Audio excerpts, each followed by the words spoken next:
ஒரு ஸ்தாயி அப்படிங்கிறது இந்த கீஸ்லேருந்து இந்த கீலேருந்து இந்த கீ வரைக்கும் இருக்கும். அதாவது ஒரு செட். சங்கீதம் தெரிஞ்சவங்களுக்கு அது என்ன ஸ்தாயின்னு சொல்லுவாங்க, ஆக்டிவ்னு சொல்லுவாங்க, மண்டிலம்னு கூட சொல்லுவாங்க. இதெல்லாம் வார்த்தைகள். நமக்கு ஒரு சரிகம பதனிங்கிறது இந்த கீஸை விட்டுருங்க. இங்கேருந்து தொடங்கலாம். இங்கேருந்து தொடங்கினா நமக்கு இங்கேருந்து இந்த கீ வரைக்கும் வரும். அதாவது இங்கிலீஷில் சொல்லும்போது CDEFGAB வரைக்கும் ஒரு சரிகம பதனி இருக்கும். திரும்ப நீங்கள் வரும்போது இந்த இடத்துல சீனு தான் தொடங்கும். இந்த கீஸனுடைய அமைப்பு பாருங்கள், இது எப்படி இருக்கோ அதே மெத்தடில் தான் இதுவும் இருக்கும். ஸோ அதனால் சிலேருந்து இந்த சி வரைக்கும் வரும்போது ஒரு சரிகம பதனி சார் நீங்கள் ஃபுல்லாக பாடிடுவீங்க. சரியா?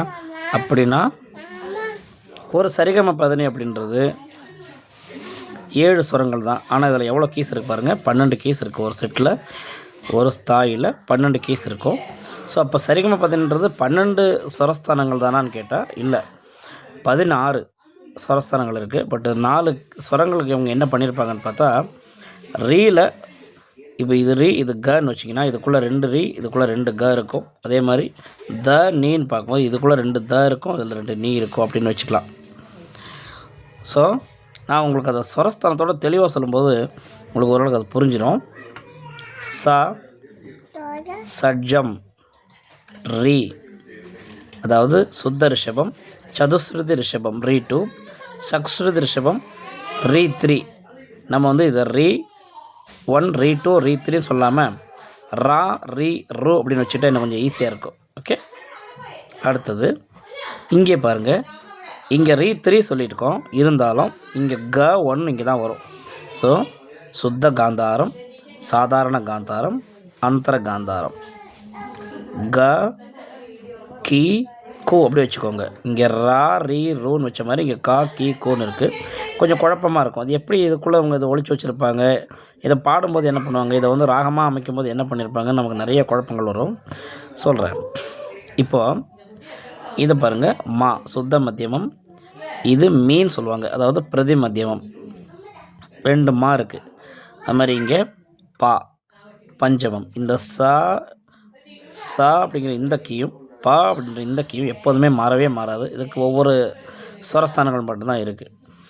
அடுத்து பாருங்கள், த சுத்த தெய்வதம், த டூ, அதாவது தா தி தூ அப்படின்னு நம்ம முதல்ல சொன்ன மாதிரி வச்சுக்கிட்டா சுத்த தெய்வதம், சதுஸ்ருதி தெய்வதம், சக்ஸ்ருதி தெய்வதம். இப்போ தா தி தூ கிடச்சிதா? அதே மாதிரி சுத்த நிஷாதம், சதுஸ்ருதி கைசிகி நிஷாதம், காக்களி நிஷாதம். எல்லாமே ஒரே மாதிரி சொன்னதுனால சதுஸ்ருதின்னு சொல்லிட்டேன். சுத்த நிஷாதம், கைசிகி நிஷாதம், காக்களி நிஷாதம். அதாவது நா நீ நோ அப்படின்னு சொல்லலாம். நீ 1 நீ 2 நீ 3ன்னு சொல்லலாம். ஆனால் நம்ம ஜென்ரலாக பாடும்போது ரீ 1 ரீ 2 கா 1 கா 2 நீ 1 நீ 2 த 1 த 2 இப்படி தான் சொல்லுவாங்க. ஆனால் உண்மையில் நம்ம சொல்லும்போது அது 2 இல்லை 3 இருக்குது. ஆனால் இங்கே 2 கீஸ் தான் நமக்கு காட்டுறாங்கன்றதுனால நம்ம அதை அப்படி சொல்கிறோம். சரி, இப்போது ரொம்ப ஒரு ஆச்சரியமான ஒரு ஒளிச்சு வச்சிருக்கக்கூடிய ஒரு விஷயம். ஆச்சரியமாக இருக்கும், ஆனால் அது உங்களுக்கு நான் சொல்கிறேன் பாருங்கள். இதில் 2 சுரம் இதில் 2 சுரம் ஒளிச்சு வச்சுருப்பாங்கல்ல, அதை எப்படி நம்ம கண்டுபிடிக்கிறது அப்படின்னா, நான் முதல்ல சொன்னேன் ரா ரீ ரூ கா கீ கூன்னு சொல்லியிருக்கேன். நல்லா மனசில் வச்சு பாருங்கள், குழப்பம் ஆக வேண்டாம்.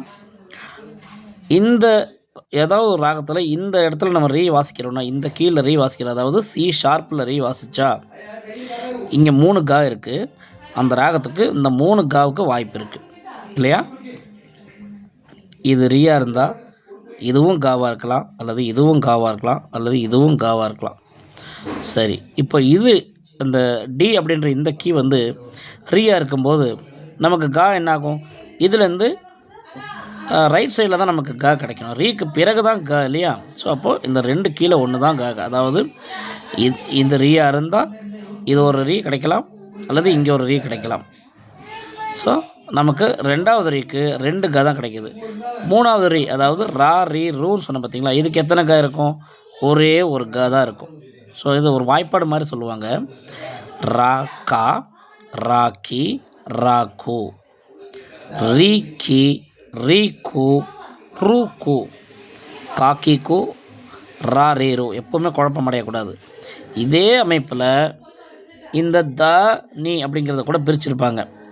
த ஒன், த டூ, த த்ரீ. தா தி து, நா ஒன், நீ ஒன், நீ டூ, நீ த்ரீன்றதை நான் நீனுன்னு பிரிச்சிருப்பாங்க. ஸோ இங்கே பாருங்கள், த நா, த நீ, த நு, தீனி, தீனு, து நு.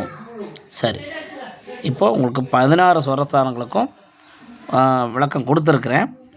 இதை மனசில் வச்சுக்கோங்க. இன்னொரு வீடியோவில் நம்ம இன்னும் கொஞ்சம் தெளிவாக இதை நம்ம வந்து 72 ராகத்தோடு இது எப்படி நம்ம புரிஞ்சுக்கிறது அப்படிங்கிறத பார்க்கலாம். நன்றி.